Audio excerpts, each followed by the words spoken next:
Hey there, I'm Lee Ullman here with some big news from the National Young Farmers Coalition. We're partnering with Heritage Radio Network on a special season of The Farm Report. It's all about what's happening with the Farm Bill and how it impacts farmers and eaters. I am growing diversified vegetables on land that's been in our family for 150 years. And so with the pandemic, gentrification, property values going up, we had to sell the land and we lost it. Join us as we uncover the untold stories behind this massive piece of legislation that shapes how we grow our food, what we eat, and so much more. The problems we have had, those are things that come from earlier Farm Bill and USDA policy, right? Like Earl Butz, get big or get out. You know, it's my responsibility to know not only what I'm eating, but then like how that all came to be. And realize like, wow, like this piece of legislation, all this money, like it's technically something that I support as a taxpayer. While Congress debates the next Farm Bill, this is not just an invitation to listen. It's a call to action. Be part of the conversation. Subscribe to the Farm Report on Heritage Radio Network, wherever you listen to podcasts. This episode of Cooking in Mexican from A to Z is supported by Melissa's Produce, the largest distributor of specialty produce in the United States. Learn more at melissas.com.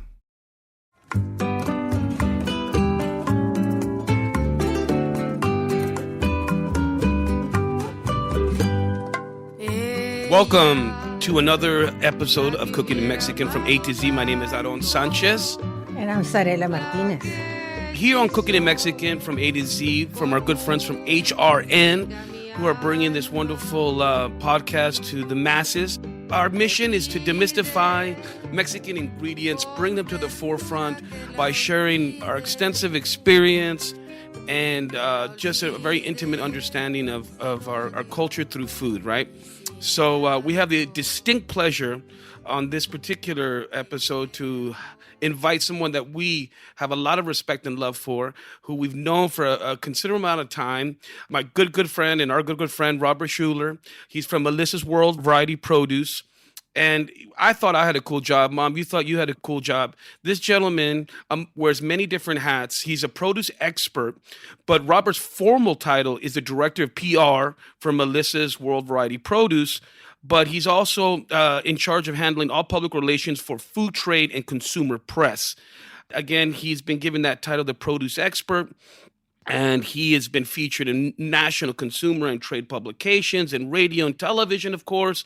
And he's also accredited with more than 20,000 articles in consumer and trade press to date. So the man knows what he's talking about. He's been around the world in search of bringing these wonderful ingredients to the forefront. And then if that wasn't enough, he's also co-authored 6 cookbooks on behalf of Melissa's, touching upon subjects of produce, obviously, hatch chilies, the 50 best plants on the planet, great pepper cookbook. So you can just imagine Robert is the man that we need to talk to as far as it goes to avocado and other tropical fruits, because that's what we're going to be focusing on this particular podcast. So Robert, welcome. We're happy to have you. Well, thank you, Aaron and Zarella. Glad to be a part of this. Well, you know, we go way back, you know. Oh, yeah. You know, it's like we go back. I remember that I took part in that chili book, didn't I? Yes. So anyway, this is very exciting for me.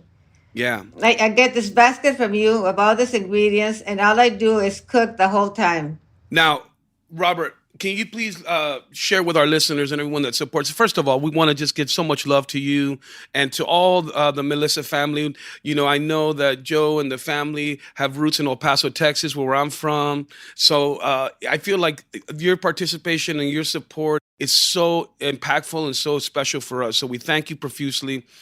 Just give a little bit more insight about what you do for Melissa's in particular, and what are some of those different hats you wear, Robert? Okay, well, Robert Schuller, Melissa's Produce. My formal title is Director of Public Relations, but I oversee a lot of the marketing and the PR and communications to chefs and to a lot of food writers and authors. Melissa's Produce is the largest variety supplier of produce in the United States. We have a product line of over 1,500 different items. You can find our products in your local store, and most stores across the country. We distribute into all 50 states. We're known for introducing new fruits and vegetables to the United States all the time. So if you dragon fruit, Indian mangoes, jackfruit, if you name the fruit or vegetable, chances are we have something to do with it. The word, didn't you introduce the kiwi? Well, we didn't introduce it. We introduced the baby kiwi, which are called kiwi berries, but we did have contribution into a lot of those exotic fruits like the kiwi that is possible and accessible all across the United States.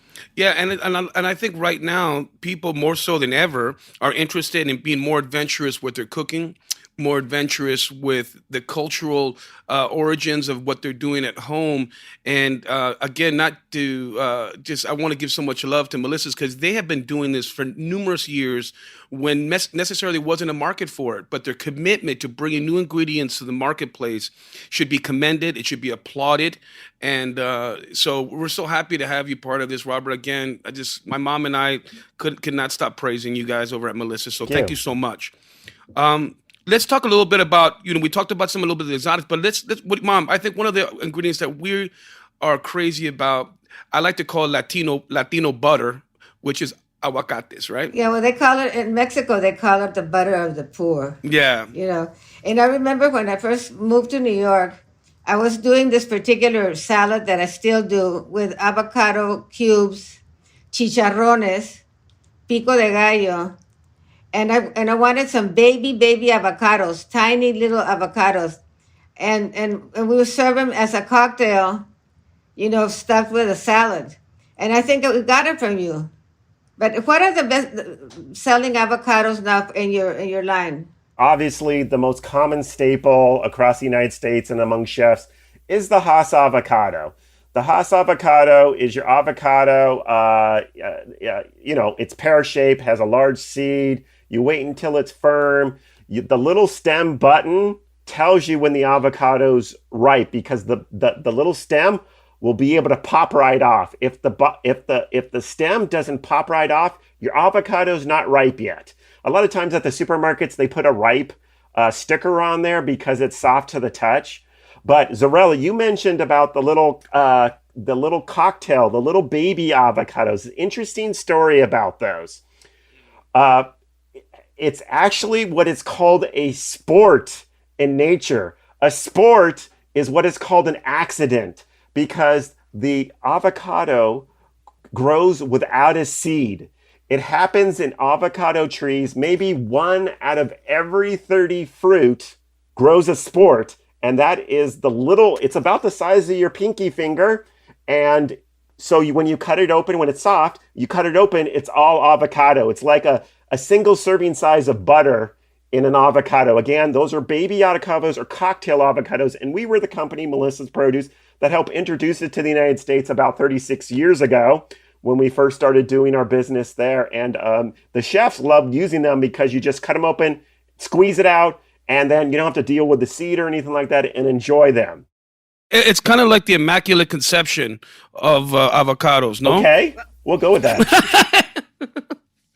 And we spoke a little bit, Mom, about the idea that why do chefs love avocado, and you guys brought only a mere 36 years ago with the little cocktail avocados. I mean, just from a cost perspective, you get more yield. Obviously, it's easy to use, et cetera, et cetera. Now, Michoacan, for many years, has been known correctly for the place that produces a lot of Mexican Hass avocados. Is that correct, Robert? Yes. That particular state? Well, actually, not only that city, but Mexico is the largest provider of avocados into the United States. Mm-hmm. So it's not just a California thing or a Florida thing. Mexico has been the largest provider to the United States pretty much year-round because of their proximity to the equator and their temperate that they can grow the avocado. See, one thing the avocados don't like, they do not like frost, and they do not like over 100 degrees. So you got to have temperate weather, and that's why so many avocados come out of California when they come into season in the spring and early summertime. So it's too bad that you can't bring all the varieties that are available in Mexico because their skins are so, I was so surprised with that big avocado that you sent me because I was told that you should never eat those things because they were fibrous and it was fantastic. So what was it that you sent me? Okay, that's another avocado that Melissa is most known for. We introduced it into the United States earlier this year, right before COVID season. It is called the tropical avocado. What probably surprised you, Zarela, unlike a Hass, a Hass, it turns blackish in color, a dark color when it's ripened and softens. The avocado that I sent you, called the tropical avocado, is larger in size and has a green skin to it. It does not color, like a regular avocado. Also, you'll notice it's much larger in size and has a smaller pit on the inside.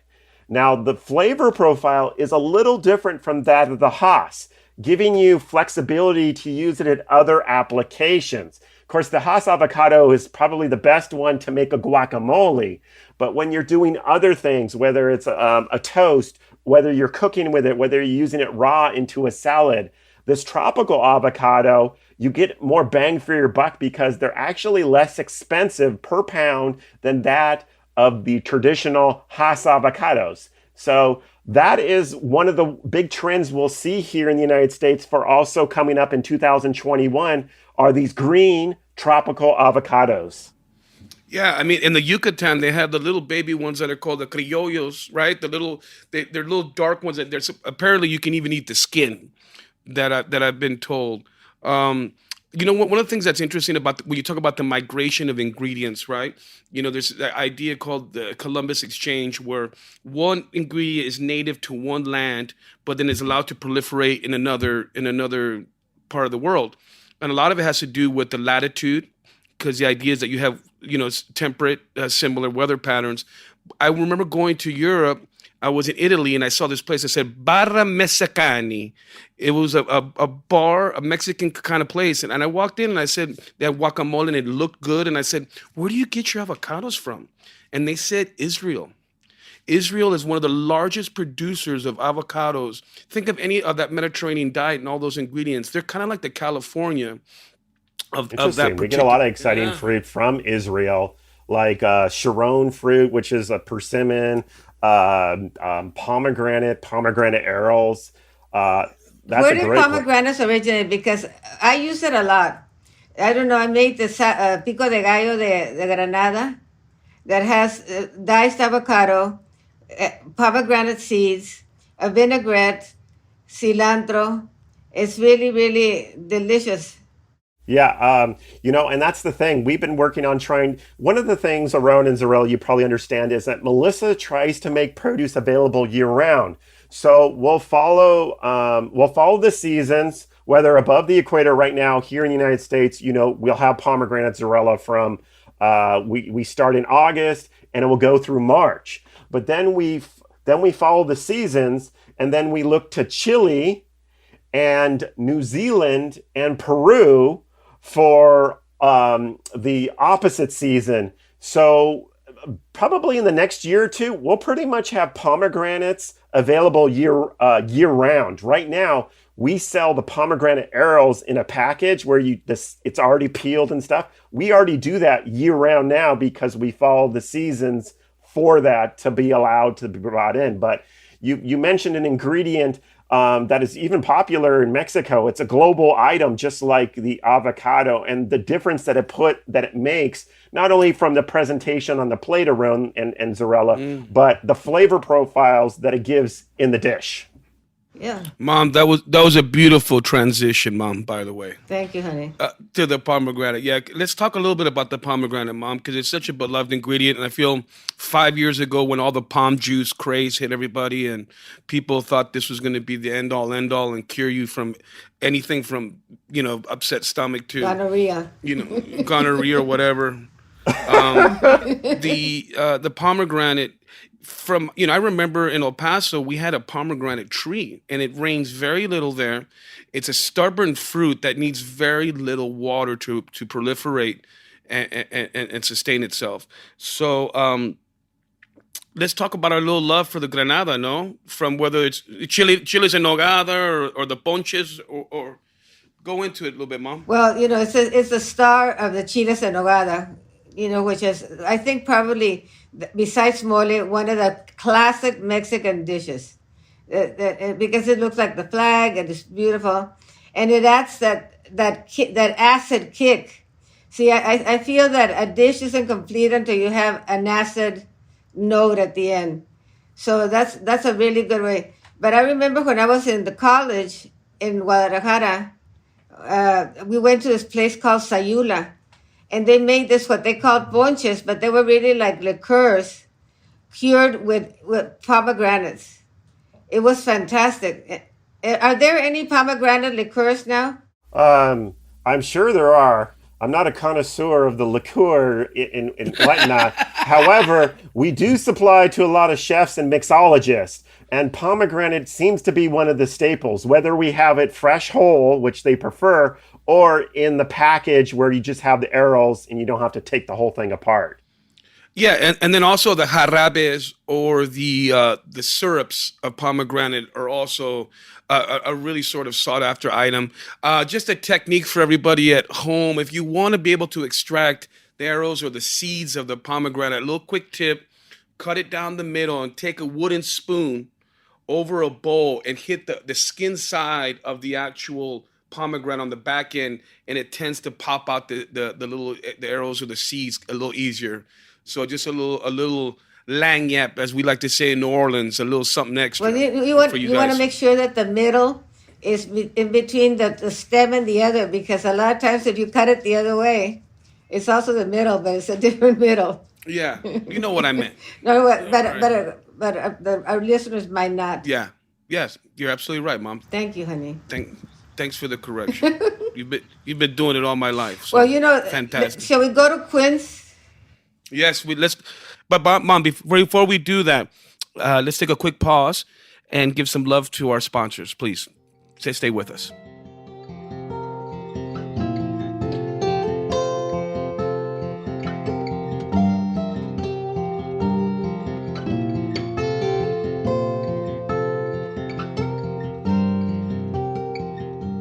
This episode of Cooking in Mexican from A to Z is supported by Melissa's Produce, the largest distributor of specialty produce in the United States. Sharon and Joe Hernandez founded Melissa's in 1984 in a small rented produce warehouse lunchroom. Today, the business operates out of a 280,000 square foot facility located in Los Angeles with a state-of-the-art organic packing facility. Visit melissas.com to explore what produce is currently in season, browse recipes, and meet their team of chefs. They even have videos to help plan your meals each week. Shop the special ingredients like black garlic, pink glow pineapple, sunchokes, and Fresno chiles. Or browse their organic baskets and boxes to get all the fruits and veggies your family needs, delivered right to your door. Melissa's has the freshest ideas in produce.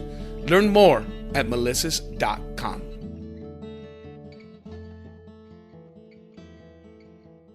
When I first approached Robert about doing this podcast with us, I said, can you please send me Quince? Because there's absolutely nothing that reminds me more of my mom than Quince. Because at the ranch, whenever they came into season, the people who lived on the ranch would come down with burros full of boxes of Quince, and my mom would make Quince paste. Mm-hmm. Or she'd slice them and make them into this preserves.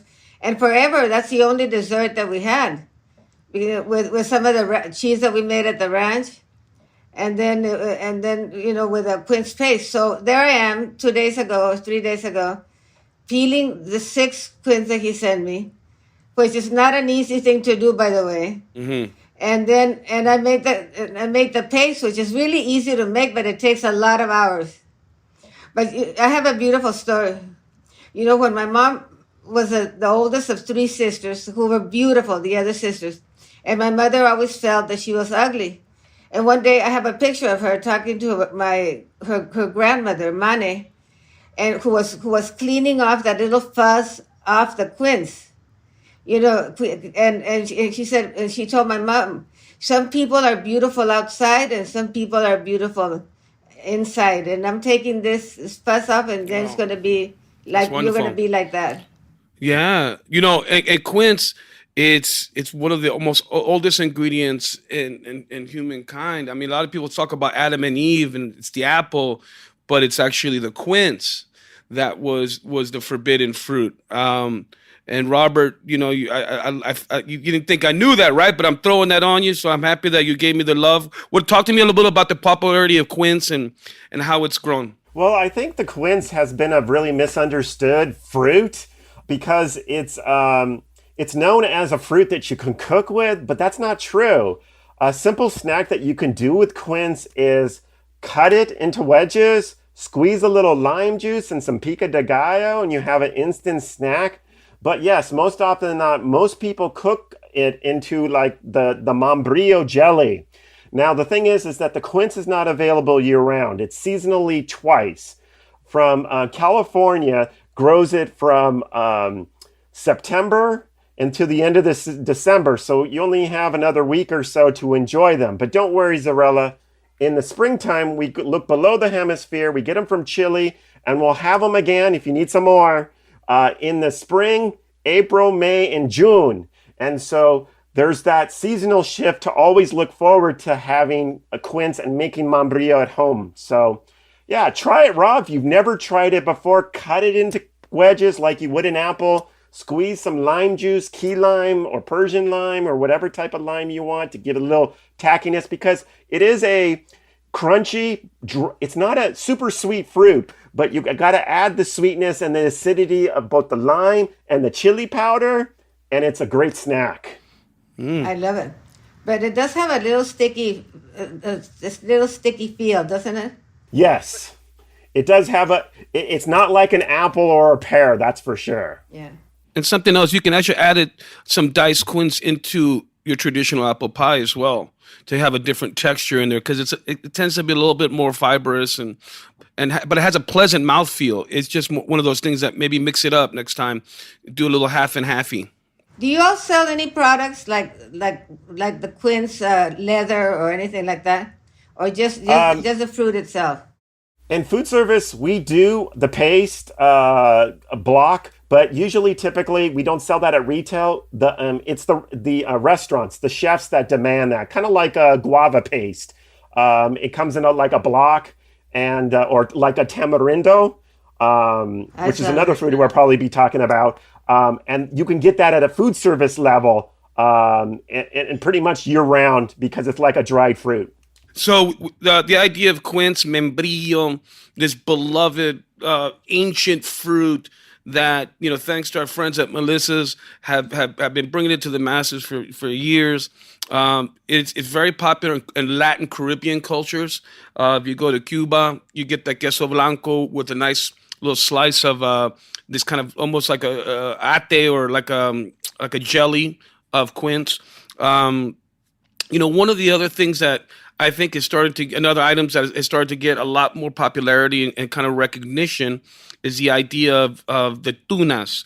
Let's talk a little bit about tunas, Mom, and the cactus pear and all the different iterations of the cactus and how it's become popular. And Robert, we'd love for you to chime in, obviously, as far as how you felt its growth and understanding. Well, the only thing about cooking tunas is when you make that sauce, the salsa de joconosle, with the green tunas. But those have been on the market forever, huh?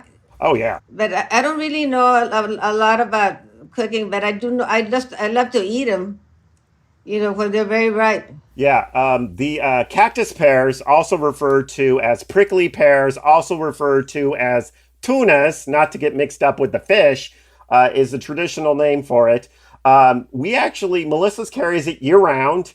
It has been increasing in popularity over the years beyond just the Hispanic audience that enjoys them in meals and whatnot. Especially, it's popular now in like agua frescas and whatnot. It adds a bold color to it. So during the late winter to summertime, we'll get them domestically. On the off season, we'll get them from Mexico, and that allows for them to be available year round. The most common variety of the prickly pear, the tunas, is red. However, in the springtime, There's also a green variety that we'll see from like March until about early June. That one is not as sweet, but is used well for sauces and other cooking and whatnot. But there's also another cactus fruit that has been really trending here in the marketplace. In Mexico, it's referred to as pitaya. Pitayas, yes, of Yes, course. but commonly in the marketplace, because of its marketing name that is used in Asia, called the dragon fruit, is a fruit of also the cactus that has been extremely popular, even more popular than the tunas, the prickly pear. It grows on a cactus, but has a very different flavor profile. The neat thing about the prickly pears, it has that texture, the seedy texture in it. Unlike a dragon fruit, or was also referred to as the pitaya, you do not taste the seeds whatsoever. But it's beautiful. So it's a great garnish. Yeah, you see it very, as Tulum and Quintana Roo has become so popular, that part of Mexico for tourists, the pitaya down there is very, very, very prolific and very prevalent in that part of Mexico. It is, you're right. It's beautiful. It's appealing to the eye. If you're going to work with the traditional cactus fruit or the tuna, peel it. I like to personally put it through a sieve, and I kind of run it down and extract the seeds, because they're very kind of bitter and very acrid. So you just kind of want to extract that beautiful pulp from the cactus pear. So just run it through a sieve, so you're just getting the best parts of it. Okay, and it's really fantastic to utilize. If you buzz it into a little bit of lime and some chili, it's a beautiful garnish for something like raw fish. If you want to do a tererito or a ceviche, you can do a cactus pear style ceviche with it, just utilizing the pulp. So that's also an option. Don't be afraid to get that pulp, buzz it up, make a great cocktail with it. Mezcal or tequila, obviously, make that bridge between the agave. So those are just a couple of different applications with the beautiful tuna and the cactus pear or the pitaya for that matter. How about coconuts? Yeah, let's talk There's about so much coconuts. stuff to cover. Yeah, okay. Well, there's several varieties of coconuts here in the United States. I believe the coconut really in the United States, the influence was not only from Mexico, which is probably the biggest impact, but also from Asia as well. So I want to break it down. There's really 3 different varieties of coconuts that are available to us in the United States. Now, the traditional brown coconut that I sent you, Zarella, is the quick crack coconut. It is the brown storage coconut that's pre-scored, meaning that it's not cut all the way in, but it gives you a starting point to be able to break it open and extract the meat, the flesh on the inside. Yeah. Next, you have the white coconut, another very popular coconut out of Mexico. The white coconut is actually a fresher coconut because when it comes out of the husk, it is white in color. Now, when they store it, it turns brown and becomes a storage coconut. Now, the white coconut is a fresher coconut. So the white coconut, you can pop a hole in it and enjoy the water out of it, and then break it open and enjoy the meat as well. Which is very soft. Yes. So you get both the water, the juice on the inside, it's not milk, and the meat on a white coconut. And then finally, and the influence is really from Asia, is those white coconuts that look like a parking cone. They're the Thai, they're called the Thai young coconut. They're from Thailand. They are the youngest. In other words, they're coconuts that are harvested much earlier. When you harvest a coconut that is much earlier, it is larger in size. It contains a lot more water. Again, it's water, or what people refer to as the juice. It's not milk that's on the inside. And those coconuts are mainly enjoyed just for the water. If you can break it open, you have to have a really good chef knife or a machete to cut it, to break it open, or maybe a coconut opener, which we offer. It pops a hole in it. You could get a straw and then drink the water. And then if you cut it open, it's called the young coconut because the flesh hasn't fully developed. So what you do on the young coconuts is you can actually scrape out what I call coconut pudding because the flesh hasn't fully firmed like you would on a brown coconut. Well, that's the kind that they use all over the beach pears where they make the coco locos. They put in rum and lime juice, and you drink it with a straw. It's fantastic. The only other there's one savory use of coconut, I guess oil, which is in Chetumal, which is all the way next to Belize. And they have a dish there that's called rice and beans, spelled RAISENBINS. But it's made with coconut oil. Robert, do you guys sell coconut oil as well? We don't sell coconut oil. We do offer a distribution in food service, but we do other products that have coconut in them. For example, we do the coconut chips, like the baking chips. We do the strips. So we do the thin little strips. We do the chips, which are hard cut, like pieces, kind of like Parmesan cheese. And then we also have products, coconut has been a huge trend in the United States as a flavor profile beyond just the Mexican cuisine and Asian dishes. It has been like the avocado and the pomegranate that we spoke about, a very cross-cultural fruit and very popular fruit, even more popular in other countries than here in the United States. And then we have them in other products, like we do a clean snack product. It's a little square, and coconut is one of the popular flavor profiles that we have there. So coconut oils, coconut water, coconut products, really trending here in the United States. I live on Vita Coco. There you go. Coconut water, yes. Yeah. So and just for anyone at home that buys a coconut, don't be intimidated. Don't feel the need to go into your garage and like Home Depot your coconut. Okay, I see people taking hammers and drill bits and stuff like that. I mean, I get very concerned. Okay, first of all, it's dangerous and not correct. Okay, one of the cool things you can do is just take the coconut, take a heavy knife or something, like a cleaver, and then just hit it and then kind of toss it and hit it and toss it right in the middle, and it'll crack open, and do it over a bowl, okay? Now, quickly, you want to make coconut milk? Not a big deal. Scrape that, buzz it up with the water, pass it through a cheesecloth or a sieve, you have coconut milk. It's not a big deal.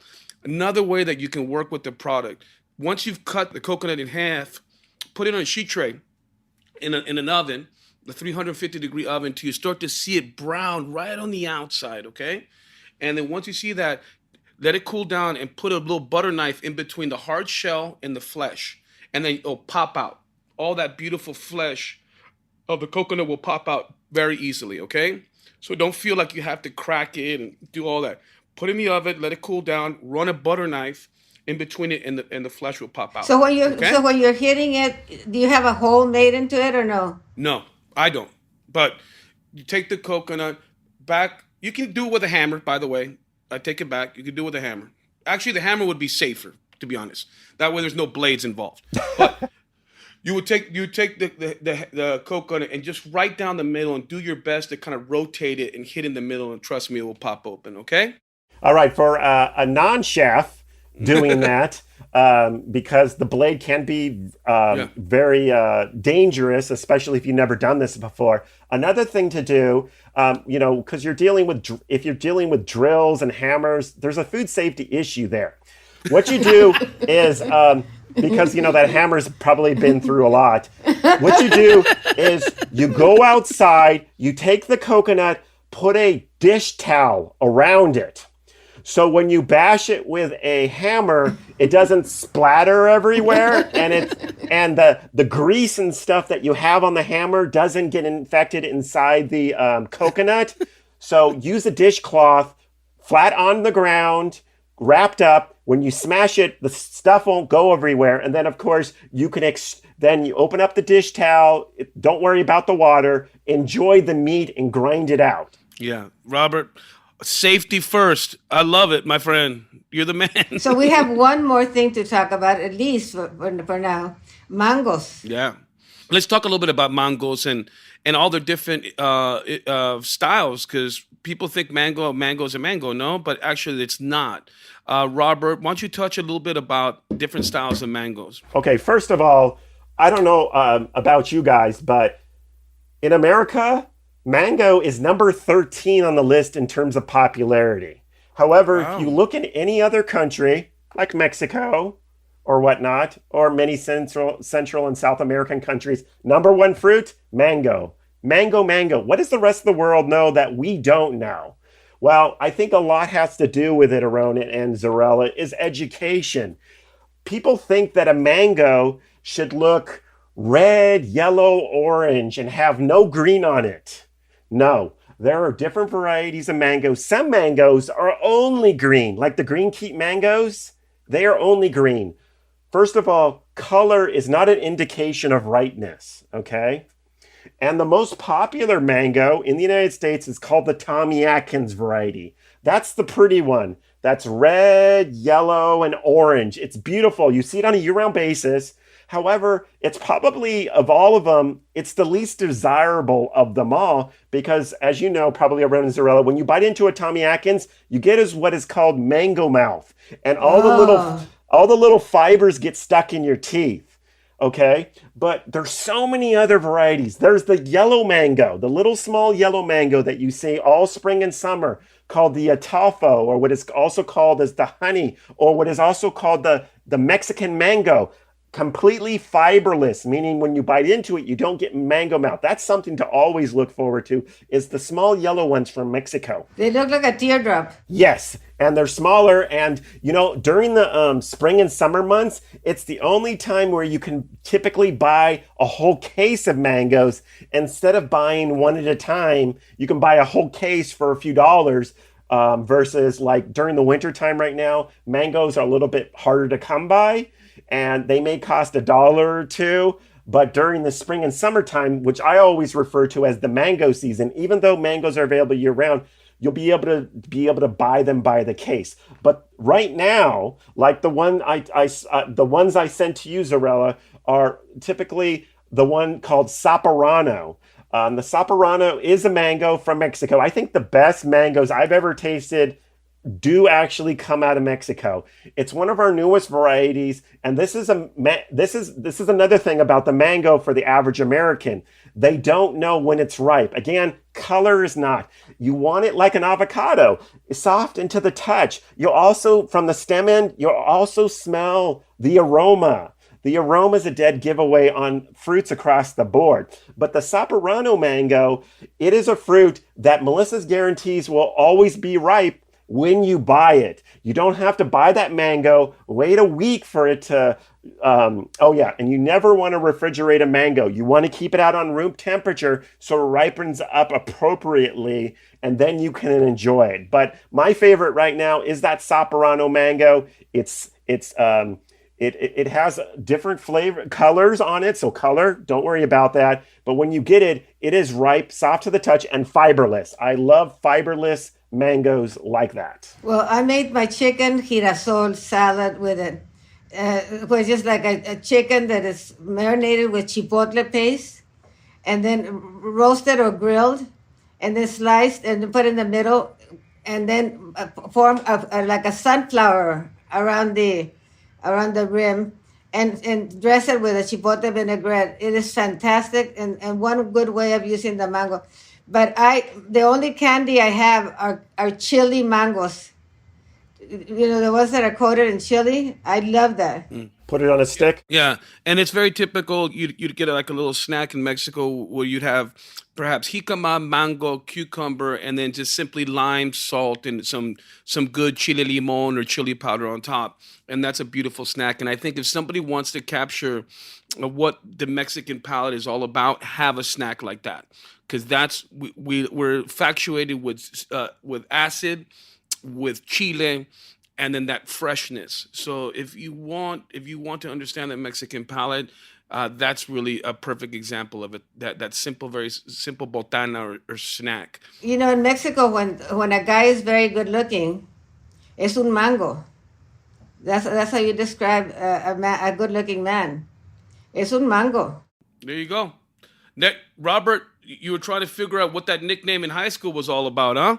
There you go, buddy. No wonder you went into produce. Hey, I never knew the mango what it tasted like until I started working for Melissa's Produce just over 24 years ago. I was one of those average Americans who looked at the mango and said, I've never had it growing up. I have no idea what it tastes like. And wow, how long I was missing the mango. That's probably why the mango is continuing to trend and become more popular in the United States, because a lot of people have never tried it. And once you try it, you become a believer. And mango, like the coconut we talked earlier, is found in so many different foods now and used beyond just for its flavor as a tenderizer. That's why the world is not incorrect. The mango is the number one fruit, just not here in the United States, not yet. And Rob, you said a couple of things that I think are very insightful and poignant. I think the idea of don't be afraid to buy a case of mangoes. If you see them at their optimum time, don't put them in the fridge, very much like tomatoes. They'll become mealy. They'll lose all of their intensity of flavor. So don't do that. Keep them room temperature. If you have like a little bit of a kind of like a pantry area, and designate some of that area for your fruits and veg. You can make those drinks every day with them. You can make mango mousse. I mean, it's ice creams. And freeze the pulp. Exactly. I mean, don't be afraid to freeze the pulp. It's great. I think one of the problems has been Aron and Zarella. When I first started eating a mango, I made the problem of trying to cut it in half like a peach and trying to separate the seed from that. Now there's an art to it, and if you Google it anywhere, you're going to find out how to cut a mango really easily. And it's cutting it from the side to side. There's even a tool, I think, like OXO makes that is a mango cutter, because you don't eat the seed, which I call the bone, and not the skin, but everything else is juicy and delicious. Well, Absolutely. On that note, honey. Yeah, on that note, Robert, first of all, we want to give a lot of love and your insight and your presence and your knowledge of all these ingredients, I think, is only going to add to people's desire to be able to procure these ingredients, to utilize them. Hopefully, we've shared enough technique and insight on how to use these wonderful ingredients. But we encourage everyone that's listening to go to Melissa's, and please, if you can give us some information, Robert, on where people can seek out the wonderful plethora of ingredients that you guys offer on a daily basis. Well, you can go to our website at melissas.com. You can go and find us on social media at Melissa's Produce, which is one word, at Melissa's Produce. And you'll be able to plug in whether it's Facebook, Instagram, or whatnot, YouTube as well. And actually, our YouTube has a lot of the videos on how to cut a mango and how to work with many of the other fruits and vegetables. But if you go to our website at melissas.com, I guarantee you there'll be at least 5 or 6 recipes for every single fruit that we talked about on today's show. Absolutely. And I just want everyone to be aware, this is not the first time we're going to see Robert, hopefully, on Cooking in Mexican from A to Z on HRN. We anticipate that this will be one of many different visits from our friends at Melissa's Variety Produce. So we're very excited for them to support this wonderful podcast that continues to inspire, continues to demystify Mexican ingredients by bringing wonderful, colorful stories from my mom, experiences from the professional and home kitchen. So this is what we're here to do. I hope everyone has enjoyed this unbelievable episode of Avocados and Tropical Fruits from our good friend Robert Schuller from Melissa's Variety Produce. Muchísimas gracias. Thank you for tuning in to HRN. Please be on the lookout for more of our beautiful podcast. Thank you. Muchísimas gracias.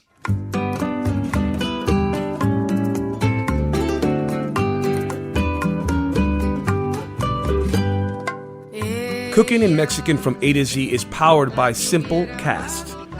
Thanks for listening to Heritage Radio Network, food radio supported by you. For our freshest content, subscribe to our newsletter. Enter your email at the bottom of our website, heritageradionetwork.org. Connect with us on Instagram and Twitter at heritage_radio. You can also find us at facebook.com/Heritage Radio Network. Heritage Radio Network is a nonprofit organization driving conversations to make the world a better, fairer, and more delicious place. And we couldn't do it without your support from listeners like you. Want to be part of the food world's most innovative community? Subscribe to the shows you like. Tell your friends, and please join the HRN family by becoming a member. Just click on the heart at the top right of our homepage. Thanks for listening.